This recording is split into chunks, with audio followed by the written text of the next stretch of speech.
Deberíamos de estar teniendo en nuestro corazón otro anhelo más que el que tú seas nuestro Señor. Muchas gracias por permitirnos esta mañana, Señor, estar en tu presencia. Sea que estemos aquí físicamente en este lugar o que lo estemos observando a través de las pantallas, este es un momento en el cual estamos en tu presencia. Y en tu presencia, mi Señor, también queremos disfrutar al estudiar tu palabra. En el nombre de Jesús. Amén. Amén. Que el Señor les bendiga ricamente, querida iglesia. Felicito a todos aquellos que han sabido vencer el obstáculo natural de una lluvia como la que hemos tenido hoy. Ya hemos escuchado que eso ha traído victoria, además de saber que el Señor tiene cuidado de nuestras vidas. Qué precioso es poder disfrutarlo de esta manera. Cuando estaba sentado antes de pasar a compartir con ustedes este mensaje de la palabra del Señor, venía a mi mente aquella parábola de Jesús del sembrador, en donde el sembrador salió a sembrar. ¿Recuerdan ustedes esa parábola? Salió a sembrar, ¿y qué pasó con el sembrador? La semilla que sembraba, parte cayó en el camino, vinieron las aves y se lo llevaron, otra cayó entre espinos, creció junto con los espinos y los espinos ahogaron la palabra, otro cayó entre piedras, las piedras no tenían mucha posibilidad de que tenga raíces, así que se secó. Y finalmente una parte cayó en buena tierra y esa dio fruto. Y estaba yo pensando en mi vida propia. En este momento, ¿cuál es el terreno tuyo? Querido hermano, querida hermana. ¿Cuál es el terreno tuyo? Mire que puede ser cualquiera de los cuatro, ¿eh? No significa que estemos malditos porque tengamos un corazón de camino o de piedras, de pedregales o quizás de yuyos por ahí, pero el efecto en nuestra vida, eso sí es lo que importa esta mañana. Así que yo quisiera que tú te tomes unos segundos, esos flash de segundos, y digas: corazón mío, mente mía, hoy quiero ser ese campo en el cual cae la semilla y lleva fruto. Hazlo, ahí donde estás, cierra los ojos y dile: Señor, hay muchas cosas que me distraen y hacen desaparecer la palabra escuchada en la prédica del domingo. Hay preocupaciones que son más fuertes y ahogan tu palabra. Hay necesidades financieras, económicas que me superan y olvido tu palabra. Dame hoy un corazón preparado para que pueda llevar fruto. En el nombre de Jesús. Amén. Listo. Les invito esta mañana a que abramos nuestra Biblia en el Evangelio de Lucas, en el capítulo 13, y vamos a leer algunos versículos, los primeros 5 versículos. Y yo me estaba riendo cuando estaba preparando este sermón pensando en el pastor César, que el domingo pasado estuvo compartiendo con nosotros una parte ya de Lucas capítulo 13, pero salteó estos versículos. Yo sé que no fue a propósito porque él tenía asignado predicar los siguientes versículos, pero justo estos versículos él dejó. Y cuando yo los leía decía: wow, ¿cómo se predica sobre estos versículos? ¿No es cierto? Me parece a propósito me los dejó a mí. Entonces dije: bueno, vamos a dejar que la palabra del Señor esta mañana sea la que nos confronte, ¿verdad? No es fácil predicar sobre unos versículos como estos. Ya van a saber enseguida por qué. Leamos Lucas capítulo 13, versículos 1 en adelante. Y en este mismo tiempo estaban allí algunos que le contaban a Jesús acerca de los galileos, cuya sangre Poncio Pilato, el gobernador romano, había mezclado con los sacrificios de ellos. Y respondió Jesús y les dijo: ¿pensáis que estos galileos, porque padecieron tales cosas, eran más pecadores que todos los otros galileos? Versículo 3. Os digo, no. Antes, si no os arrepentís, todos pereceréis igualmente. O aquellos 18 sobre los cuales cayó la torre de Siloé y los mató, ¿pensáis que eran más culpables que todos los hombres que habitan en Jerusalén? Os digo, no. Antes, si no os arrepentís, todos pereceréis igualmente. Estos versículos arrancan con o contienen dos historias que forman parte de los tiempos de Jesús.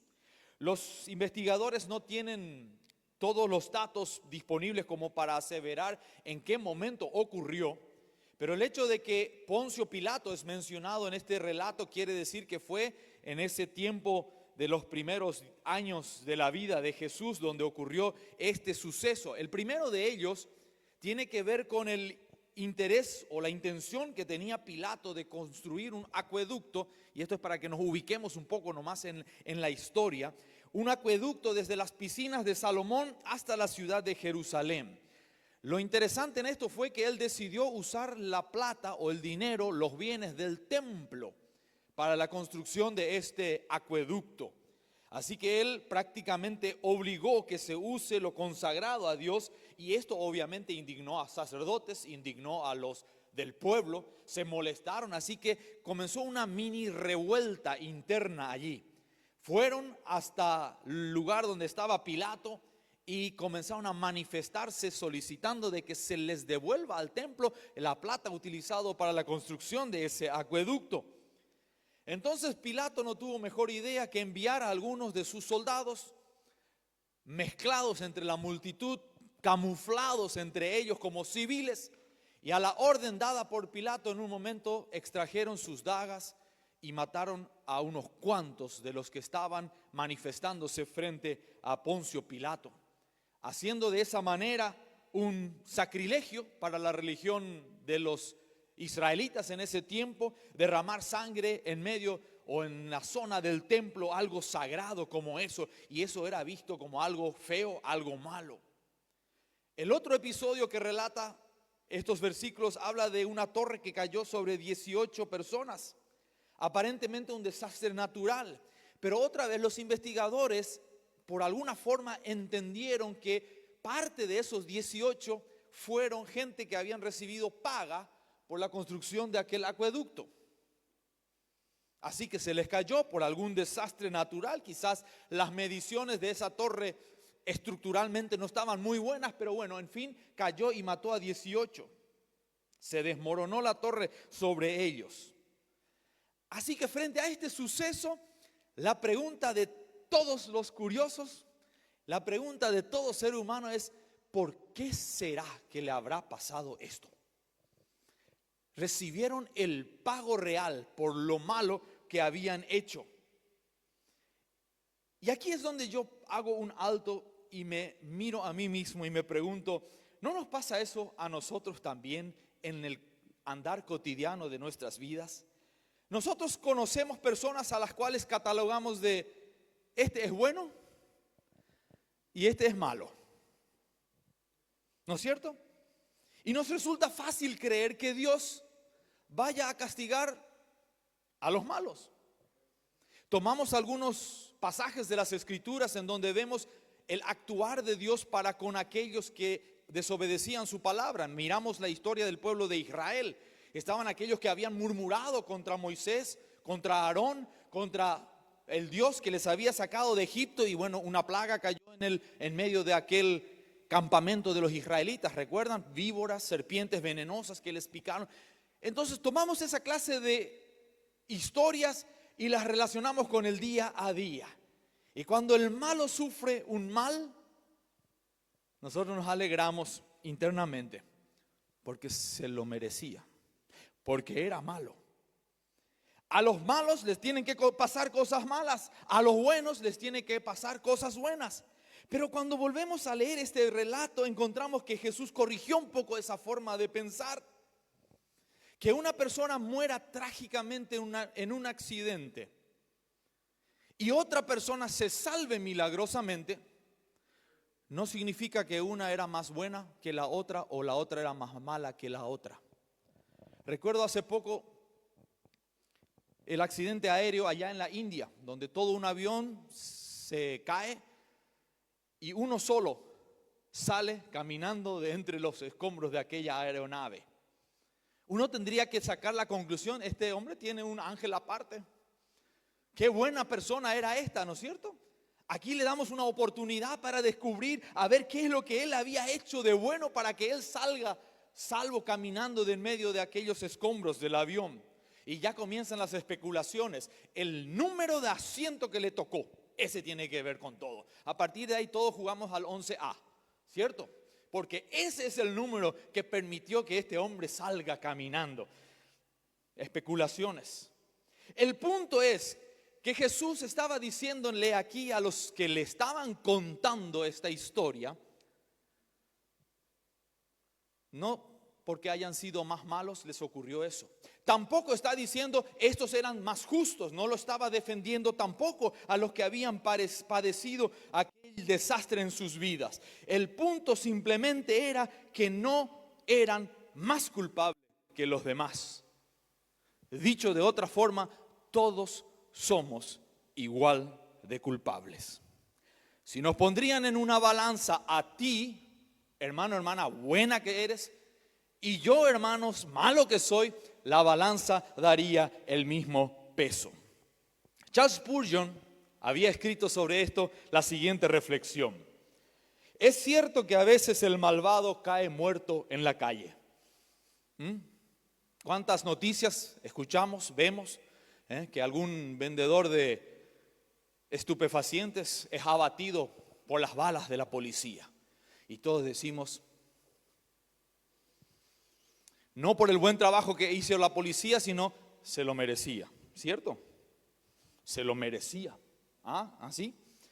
Spurgeon dice, es cierto que el malo puede caer muerto en la calle, pero ¿acaso no ha caído muerto también un pastor o un líder detrás del púlpito?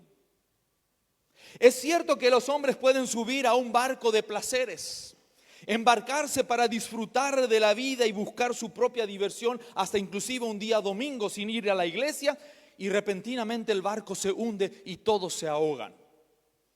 Pero ¿acaso no es cierto también que los hombres que iban en un barco para evangelizar a otras tribus, no también se hunde el barco y todos mueren?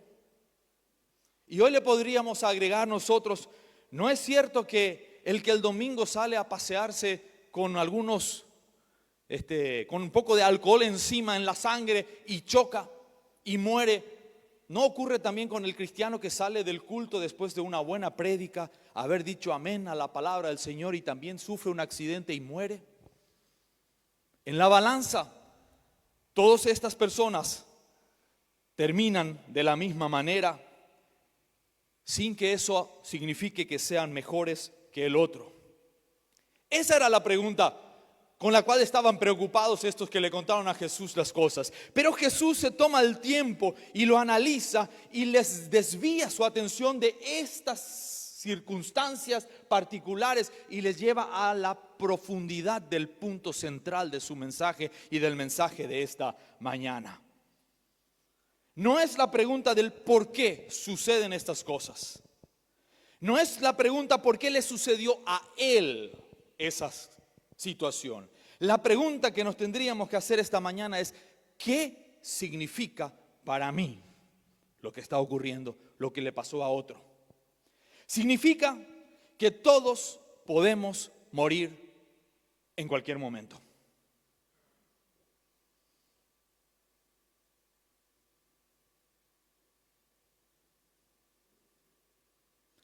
Uno espera que una persona avanzada en edad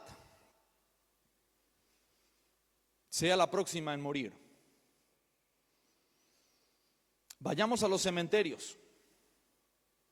Los nichos en los cementerios tienen diferentes medidas. Los ataúdes que están enterrados tienen diferentes medidas. porque los cuerpos que están depositados en ellos tenían diferentes edades. La palabra de Dios dice que bienaventurado es el hombre que llega a los 80 años. Es una bendición, pero también podríamos entender que la muerte puede llegar mucho antes que esa edad. Todos morimos en algún momento. De ahí que viene una urgencia, de ahí que viene una necesidad imperante, de ahí que viene algo importantísimo que no tenemos que dejar de lado. Y esa palabra es arrepentimiento, querida iglesia. El arrepentimiento termina siendo la prioridad absoluta para cada persona, sea esta mala o sea buena. La consideremos buena o la consideremos mala. La prioridad en la vida de una persona tiene que ver con el arrepentimiento de acuerdo a estos versículos. Porque en ambos casos, quienes murieron no esperaban la muerte. Los que se estaban manifestando frente a Pilato no esperaban que el que estaba al lado sea un soldado, un oficial romano encubierto que le iban a meter una daga en el costado. Los que estaban parados cerca de la torre no estaban esperando que esa torre se derrumbe, porque de hecho si lo supieran no se hubieran puesto en ese lugar. Y yo puedo suponer que todos nosotros aquí hoy no vinimos con la idea de que podría morir hoy. ¿O sí? ¿Alguien de ustedes se levantó? Quizás, no sé, el hermano Marcos quizás porque tenía que salir en medio de de un mar frente a su casa, ¿no? Pero llegó, no sé cómo lo hiciste, nadaste muy bien, querido hermano Marcos, ¿no? Quizás alguno hubiera pensado, me puedo ahogar con tanta agua el día de hoy. Pero yo creo que la mayoría de nosotros, por lo menos, no vino a este lugar pensando que hoy podría morir. Y por eso se habla de que la muerte generalmente es repentina. Viene cuando menos lo esperamos. Así que, querida iglesia, aquí viene el punto central esta mañana. La palabra del Señor lo dice: a menos que, si no os arrepentís, todos pereceréis igualmente. Cuando nosotros leemos en las Escrituras, todavía no ese versículo está bien, perfecto. Cuando nosotros leemos en las Escrituras en el texto griego, la palabra que figura tanto en el versículo 3 como en el 5 que están observando allí, si no os arrepentís, tiene dos acepciones, tiene dos tiempos verbales que uno tiene que entender. El primero de ellos tiene que ver con el tiempo continuo, el arrepentimiento continuo. Y el otro verbo, en el versículo 3, habla de un arrepentimiento definitivo. Y me llamó la atención esa forma de entenderlo, ¿no es cierto? Después en las traducciones ya todos usan la misma palabra. Nosotros conceptualmente decimos, eso significa tal cosa y cerramos la conclusión. Pero cuando Jesús lo dice y lo menciona en dos ocasiones, se está refiriendo a que ocurre en nuestra vida un hecho que tiene que ver con un arrepentimiento que debe ser, por un lado, continuo y por otro lado, debe ser imperativo. ¿Cuál es la diferencia entre esos dos tipos de arrepentimiento? En primero, el arrepentimiento continuo es un proceso que dura toda la vida. Implica un esfuerzo, implica constantemente estar conscientes de que estamos en el mundo, aunque no somos del mundo. Significa que tenemos en mente cuando la palabra de Dios dice, huye de las pasiones juveniles.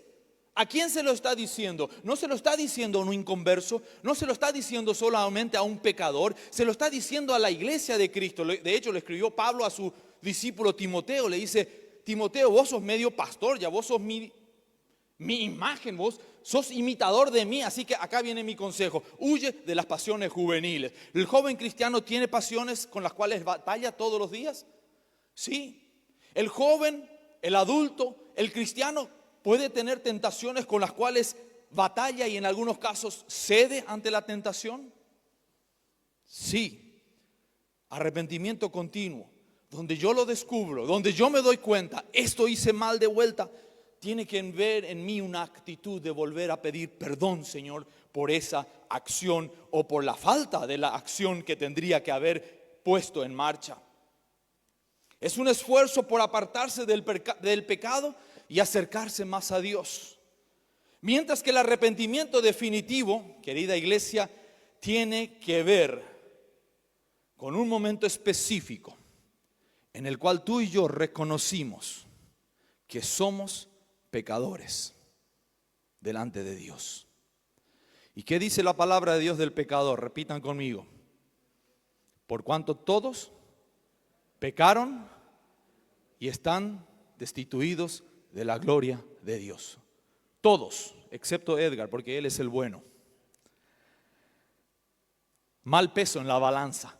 Todos pecamos y estamos destituidos de la gloria de Dios. Yo tengo que reconocer que necesito de ese momento específico en el cual el Salvador, extendiéndome su mano, yo la tomo y recibo el perdón de mis pecados. Ese reconocimiento me lleva a mí como persona a un cambio radical. Esa es la diferencia entre el arrepentimiento definitivo y el de arrepentimiento continuo. Un cambio radical. El que pecaba no peque más. ¿Qué dice la palabra de Dios en Efesios? El que roba no robe más. Ese es un cambio radical y sencillo de entender, ¿o no? El que sustraía las cosas que no eran suyas, deje de hacerlo. Es más, agrega la palabra del Señor, vaya, trabaje y con sus manos genere los ingresos para que también pueda ayudar a otros. El que mienta no mienta más, sino que hable salmos, cánticos espirituales. Eso es un cambio radical. El que vivía en adulterio no adultere más. Definitivo, radical. No hace falta muchas explicaciones. Y ahí es donde yo me confronto. Algunas veces digo, ay Señor, no entiendo tu palabra. Mentira, Edgar. Demasiado bien sí que la entendés, por eso le estás zafando. Le estás queriendo chulear a nuestro Señor. Estás queriendo correr, amagás hacia la derecha y salís por la izquierda creyendo que el Espíritu Santo se deja embaucar de esa forma. El arrepentimiento definitivo, querida iglesia, tiene que ver con esa conversión y la reconciliación con nuestro Señor. Querida iglesia, quiero llevarles al siguiente pasaje que el apóstol Pedro en un gran discurso compartió con los que estaban oyendo. En Hechos capítulo 3, versículo 19, dice la palabra de Dios: así que arrepentíos y convertíos, para que sean borrados vuestros pecados y para que vengan de la presencia del Señor tiempos de refrigerio.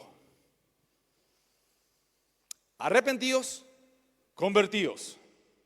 Arrepentimiento es el acto de arrepentirse. Lo busqué muchísimo en el diccionario. Es sencillo, ¿no? Arrepentimiento, acto de arrepentirse. ¿Y qué quiere decir arrepentirse? Eso significa sentir pena por lo que uno ha hecho o ha dejado de hacer. En contrapartida, conversión tiene un significado mucho más drástico y profundo. Conversión significa transformación. Conversión significa mutación. Significa cambio, evolución, mudanza, metamorfosis. Ponerle el nombre que quieras, pero definitivamente no es más lo mismo. No es más lo mismo. Cambia. Si tú eres blanco, ahora sos negro. Si eres rojo, ahora sos azul. Si eres amarillo, ahora eres verde. No sé si me explico cuando hago énfasis en que la conversión tiene que ver con algo definitivo, no gris. No sabes bien si es blanco o si es negro. Por eso la palabra del Señor habla. Arrepentíos, me doy cuenta, pequé, perdón, me pesa haberlo hecho. No lo volveré a hacer nunca más. Es una decisión que viene de nuestras vidas. ¿Qué dicen las Escrituras respecto a la importancia del arrepentimiento? Estamos viniendo a estos versículos en los cuales Jesús dice, no se preocupen por la situación que pasaron estas personas que murieron. Atiendan bien a este pasaje. Si no se arrepienten, morirán igual. Pero yo soy bueno, Señor. Vas a morir igual si no te arrepentís. ¿Qué dice la palabra del Señor respecto al arrepentimiento? En Ezequiel capítulo 18 versículos 30 al 31 encuentro la siguiente palabra: convertíos, apartaos de todas vuestras transgresiones, y no os será la maldad causa de ruina.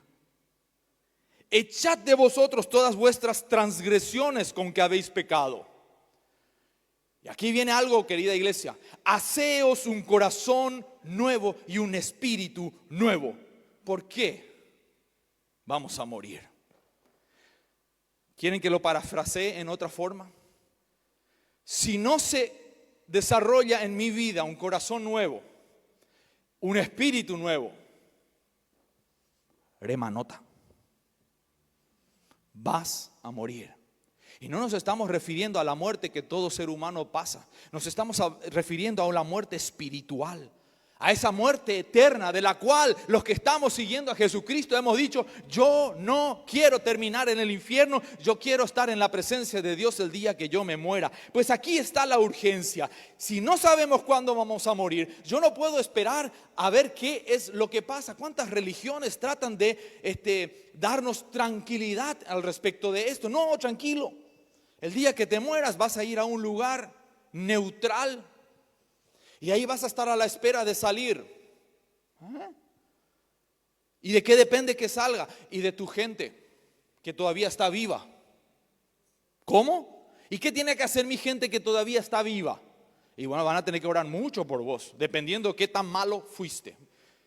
Cuando uno entra en esa parte de análisis, querida iglesia, no me estoy entendiendo yo mismo. ¿Cómo que algo que yo tendría que haber encarado, ahora yo lo tengo que esperar que otros vayan a cumplir por mí? Oren mucho para que yo salga de ese lugar neutral en el cual estoy esperando. Y por ahí, si los otros son tan malos como yo y tampoco oran por mí, ¿qué va a pasar? Y la culpa la van a tener ellos. Qué fácil es esa vida, ¿no? No fue eso lo que Jesucristo nos está enseñando en este lugar. Dice: convertíos, ustedes conviértanse.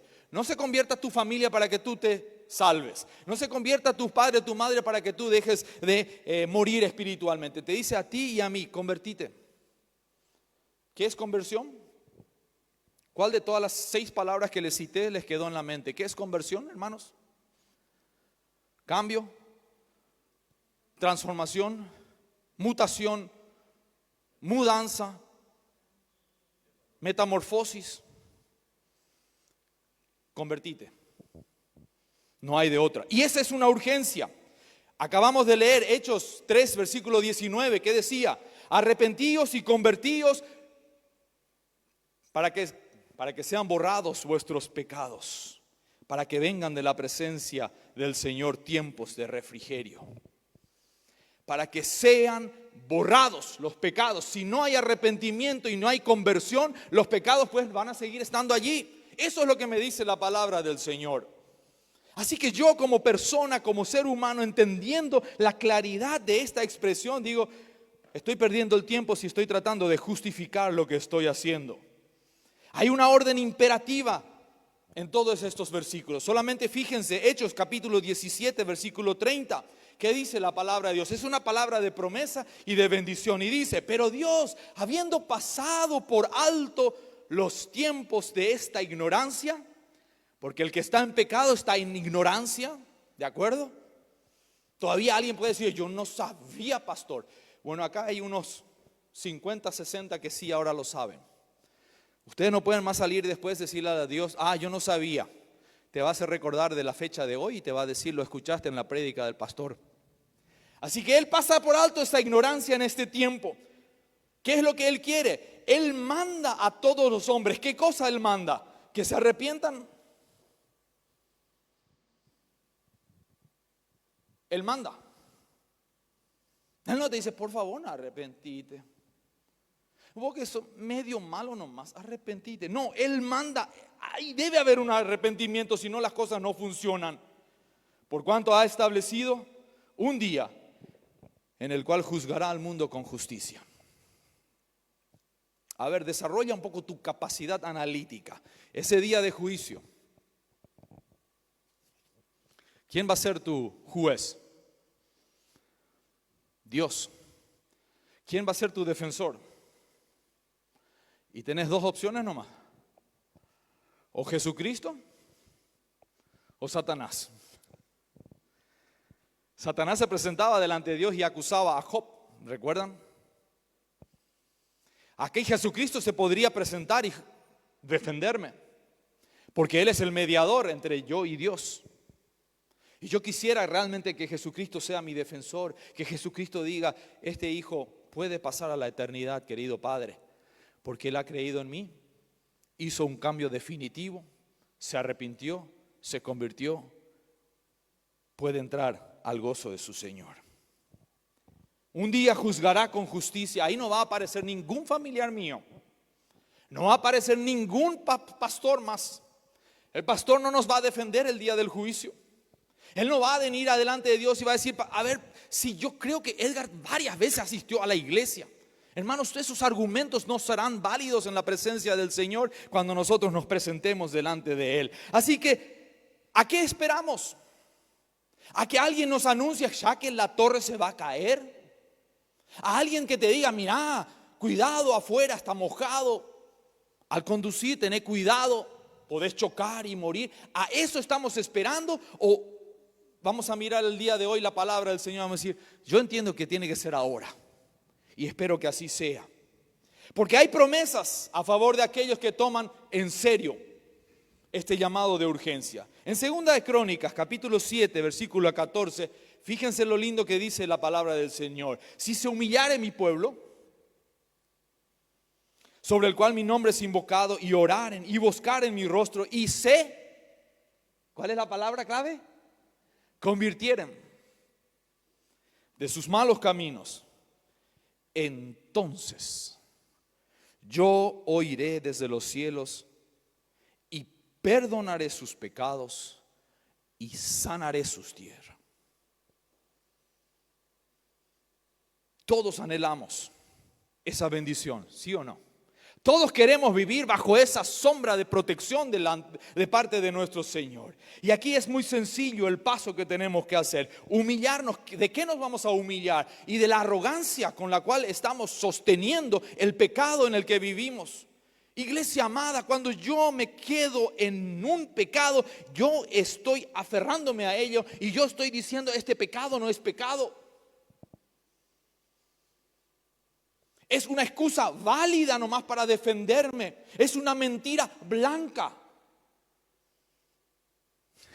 ¿Qué creen ustedes? ¿Que Dios se va a sentar ahí a probar de qué color es tu mentira? ¿O Él va a decir simplemente mentira es mentira? Para mí es un pecado. Por eso dice que el que miente no mienta más.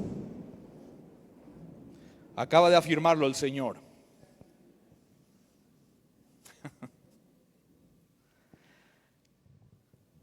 Entonces, dice el Señor, yo voy a oír, yo te voy a atender, yo te voy a sanar, yo te voy a responder, yo te voy a sostener. Yo quiero esa clase de presencia de Dios en mi vida. ¿Y tú? Arrepentimiento, conversión. Isaías 55:7, hay otra promesa. Deje el impío su camino y el hombre inicuo sus pensamientos. Y vuélvase a Jehová, el cual tendrá de él misericordia, y al Dios nuestro, el cual será amplio en perdonar. Iglesia, ¿hay algún pecado que el Señor no perdone? Su misericordia, su bondad ha sido tan grande desde la creación del mundo hasta nuestros días. Pero un día terminará esa misericordia para con la posibilidad de que nosotros tengamos acceso al arrepentimiento y a la conversión, porque llegará el juicio y después del juicio el Señor separará a los corderos de las cabras. Después de ese juicio el Señor va a decir a sus siervos, bien, buen siervo, entra en el gozo de tu Señor. Y al otro siervo le va a decir, fuera de aquí, donde es el lloro y el crujir de dientes. Ese día del juicio final, queridos hermanos, no habrá tiempo de negociación. No podrás buscar a tu mejor abogado para que te defienda. Y si lo encontraste, posiblemente esté en tu misma situación, necesitando que vos también le defiendas. Y eso no va a servir. Así que hoy es el llamado, dejar el camino por el cual andamos. Eso quiere decir conversión. Si te estás yendo hacia la derecha, pues la conversión significa literalmente un giro de 180 e irte a la dirección contraria. Cuidado con sobregirarte. Es muy común hoy sobregiros, ¿verdad? Cuidado con hacer 360 y después argumentar, no, pero me convertí. ¿No viste pero la vuelta que di? Hermano, si te ibas hacia este rumbo a la destrucción, pues vete al otro. Si tienes dos caminos que elegir, el camino ancho que va a la perdición y el angosto que va a la salvación, son dos opciones. La decisión la tomamos tú y yo. Por eso habla también aquí de los pensamientos que nosotros desarrollamos, porque ¿de dónde surge el pecado? ¿Qué dice Santiago capítulo 1 por allá por el versículo 14 y 15? Nosotros somos seducidos por nuestros propios deseos carnales. ¿Dónde anida el deseo? Acá. Después lo guardamos acá. Y cuando menos lo esperamos, ¡pac!, salta otra vez acá y nos dicen, eso estaría bueno probar un poco. ¡Qué gusto! Todo el resto también lo hace, el mundo lo hace. Aquí, viene aquí, de aquí vuelve aquí y a la acción. Por eso la palabra del Señor es clara y dice, tus pensamientos, iglesia,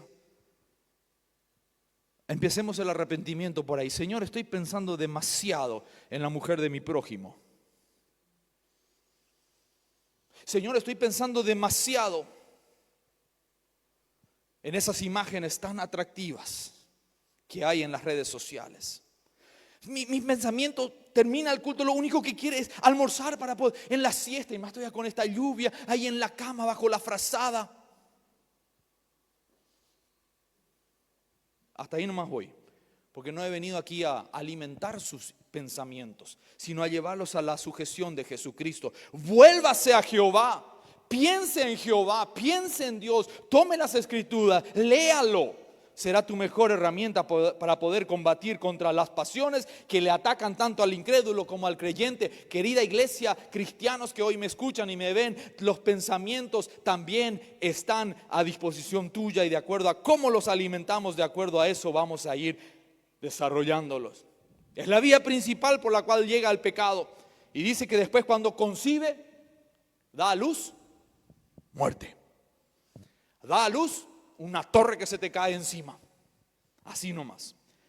Hay otra promesa para nosotros esta mañana. Ezequiel capítulo 18, 21. Y es: si el malvado se aparta de todos sus pecados que cometía y cumple todas mis leyes y hace lo que es recto y justo, ¿qué va a pasar con él? Ciertamente vas a vivir. Esa es una promesa de la cual yo me aferro. Por eso abandono el pecado. Por eso abandono aquello que me mantiene separado de Dios. De hecho, el pecado es separación de Dios. Así nomás.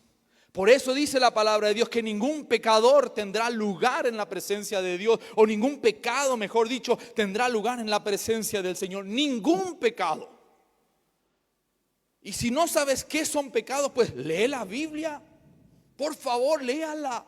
Todo ahí se menciona que está mal delante de los ojos del Señor.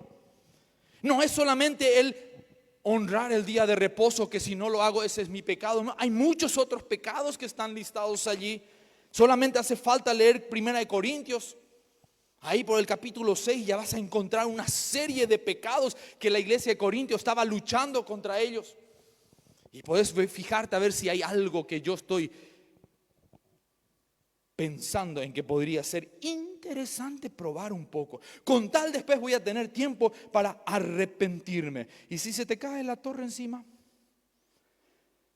Hechos capítulo 2 versículo 38, Pedro dice: arrepentíos y bautícese cada uno de vosotros en el nombre de Jesucristo para perdón de pecados y recibiréis el don del Espíritu Santo. Recibiréis a ese Espíritu Santo que con tanta delicadeza en mi vida y en tu vida trabaja y te deja saber. Cuando eso suena acá atrás en tu mente, tenés que estar atento. Cuando algo te dicen, cuando no estamos seguros si está bien, es porque está mal. Es porque algo no está coincidiendo con las escrituras. Si acá en el fondo algo te está diciendo, es la voz del Espíritu Santo que te está diciendo: Edgar, no vayas. Edgar, no pruebes. Puede que zafes, pero ¿y si te quedas? Entonces yo tengo que ser lo suficientemente inteligente y mirar mi vida y decir: estoy perdido acá solo. Gracias por el don del Espíritu Santo. ¿Cuántos dirían hoy: gracias Espíritu Santo, me has guardado de muchas cosas.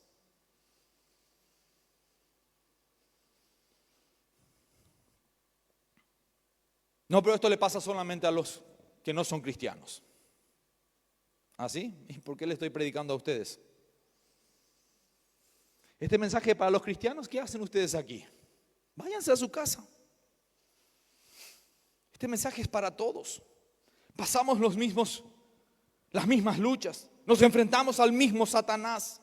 Y quizás aún con mayor insistencia, porque Satanás ha venido para matar, hurtar y destruir la creación de Dios. Él quiere corromper lo santo que hay en nuestras vidas después que nos dimos cuenta que necesitamos al Señor. Y aquí viene, queridos hermanos, mis pensamientos finales. El arrepentimiento no es una emoción. Ay, me siento tan mal. Me siento. Y deja de hacerlo. Pero no puedo. Entre paréntesis, no quiero con el fondo. Claro que el pecado da gusto. ¿Quién te dijo que no da gusto el pecado? Fornicar da gusto. Adulterar da gusto. Robar da gusto, porque por fin tenés aquello que tanto envidiaste en el otro. Claro que da gusto. El acto, la situación, el momento es placentero. ¿Por qué nos detenemos en las pantallas con tanto tiempo? ¿Por qué los niños quedan atrapados con las pantallas? Los niños no están luego hoy acá, ¿verdad? Porque da placer. Todo el contenido en las redes está hecho de tal forma que produzca el placer, desarrolla en ti la serotonina y todas las ninas que te podés imaginar para que tú te sientas bien, da gusto. Y pasan horas, de eso ya hemos hablado varias veces, pasan horas. ¿Por qué? Porque es placentero mirar el resplandor de las pantallas y el contenido que produce. Y cada vez es más intenso. Y la inteligencia artificial hoy está tan desarrollada, querida iglesia, que solamente por la retina de tus ojos ya sabes si te gusta o no te gusta. Y te va a volver a proponer lo mismo. Si antes en mis tiempos, cuando todavía no teníamos acceso a todo lo que es la web, íbamos en el colectivo, los varones, y cuando llegábamos al semáforo, ahí estaba la casilla de venta de revistas. Y no exhibían el periódico del día. No exhibían las revistas de National Geographic. No, habían otras revistas geográficas. Y al lado estaban las de moda, porque a las damas también les gusta leer. Esa era la ventana por la cual entraba la idea. Y nos íbamos en el asiento del ómnibus y la mente estaba distraída. Y hoy lo tenés en la palma de tus manos en cualquier momento y cualquier situación. Así que arrepentirse no es solamente algo emocional.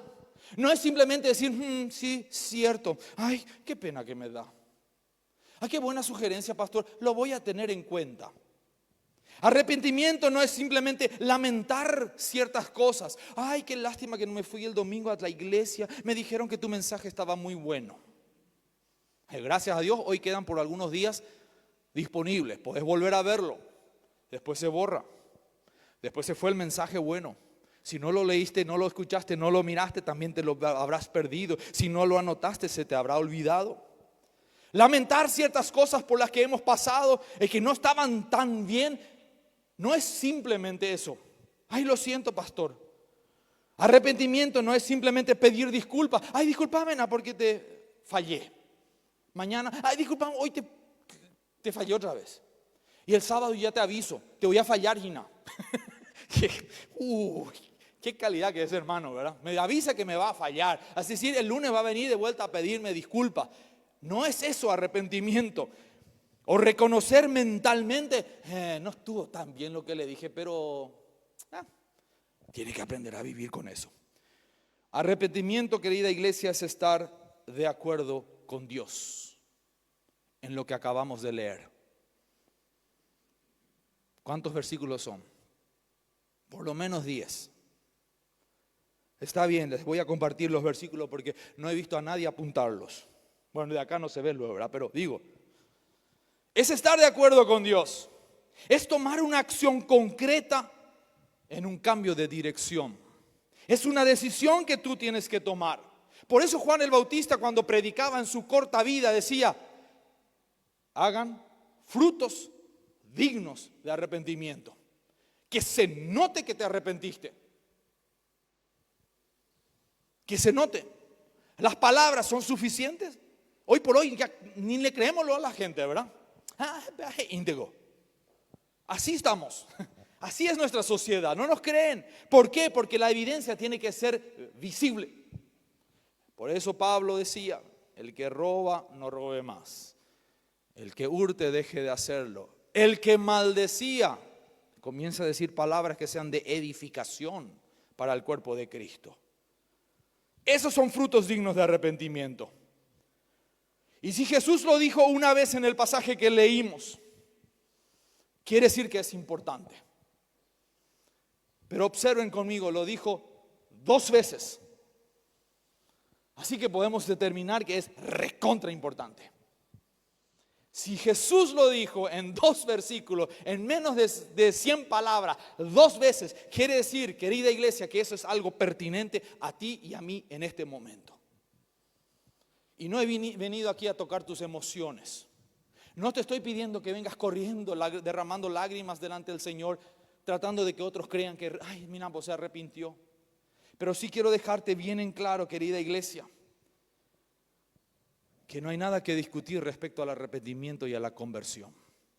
Si no ocurren en nuestras vidas un arrepentimiento definitivo, acompañado de un arrepentimiento continuo, porque tú y yo seguimos siendo seres humanos, salvos por la gracia del Señor, pero expuestos al pecado, a fallar como seres humanos. Pedro lo hizo cuando negó a Jesucristo y fue perdonado. Pablo lo hizo creyendo que él estaba haciendo bien por la iglesia al perseguirle a los hijos del Señor y fue perdonado. Por eso él describió y dijo: yo entre todos los pecadores soy el primero. Porque hubo posibilidad de perdón y arrepentimiento. Y tu historia no está terminada hasta el día que se te caiga la torre encima. Así que hoy es el tiempo de salvación. Hoy es el tiempo de perdón. Hoy es el tiempo de encontrar en Jesucristo el perdón de nuestros pecados. ¿Quieres inclinar tu rostro?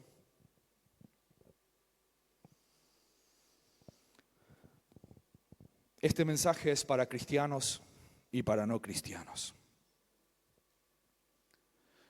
Este llamado de Dios es para los que creen en Jesucristo como para los que no lo creen. Delante de Jesucristo y delante del Padre seremos medidos, seremos pesados con la misma balanza. Donde hubo arrepentimiento, donde hubo un cambio definitivo, habrá diferencia.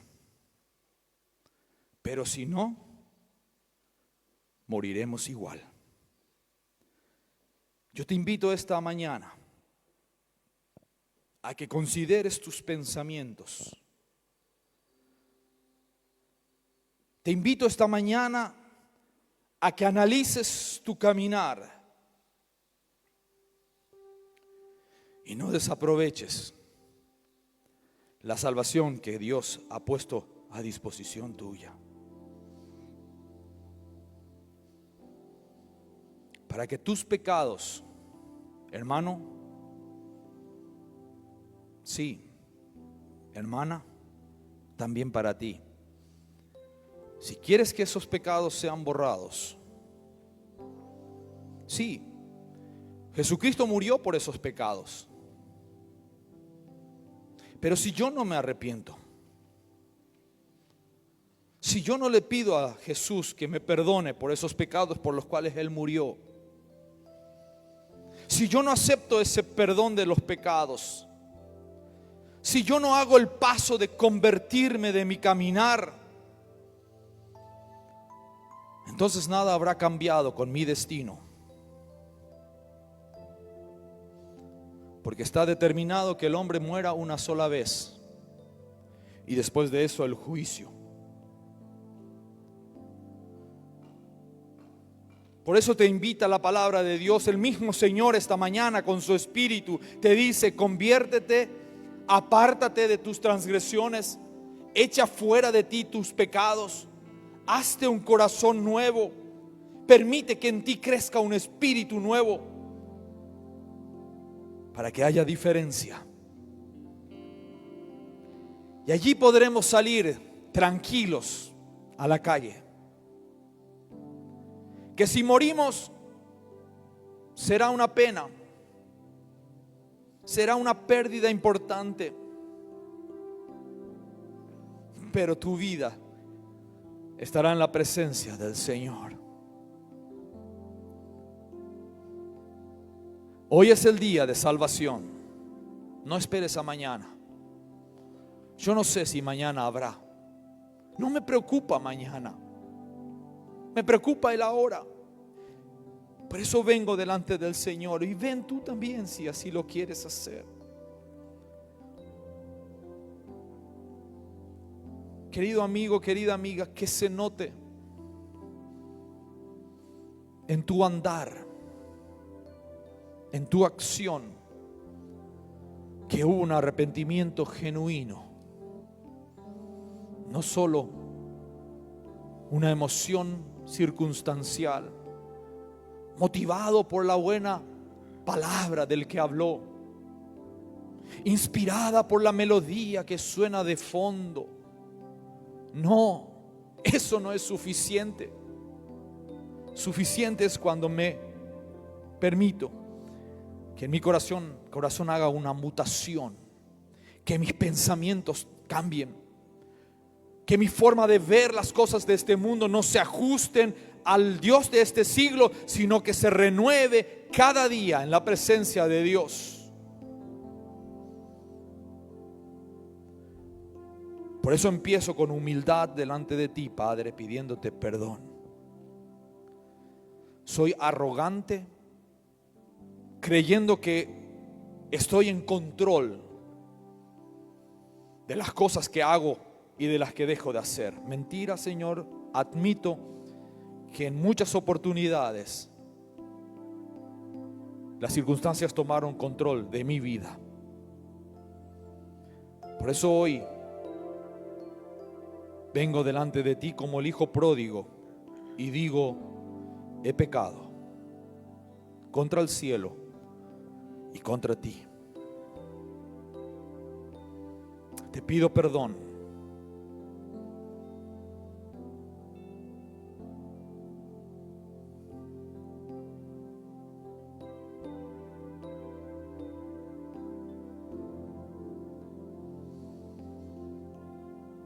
Y permite que una vez más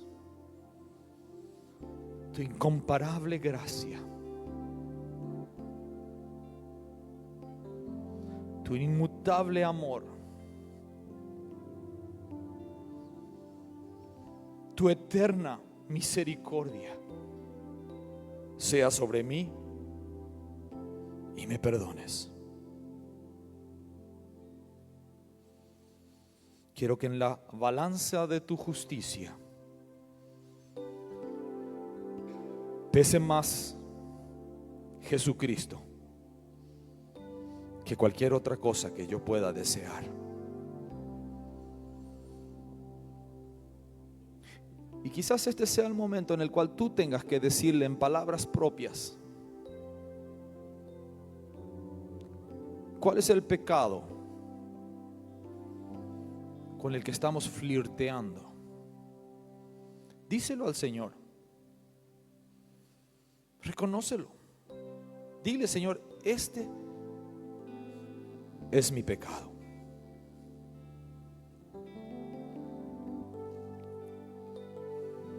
Y tienes que tomar una decisión.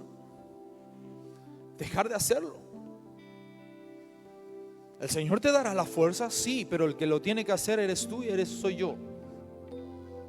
Así que aquí, Señor, te entrego mi vida, pero junto con mi vida también te reconozco que mi pecado es: perdóname.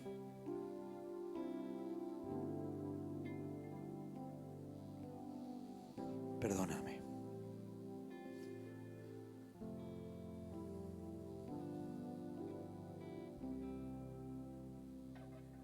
te garantizo que de la presencia del Señor vendrán tiempos de refrigerio. Esa es su promesa.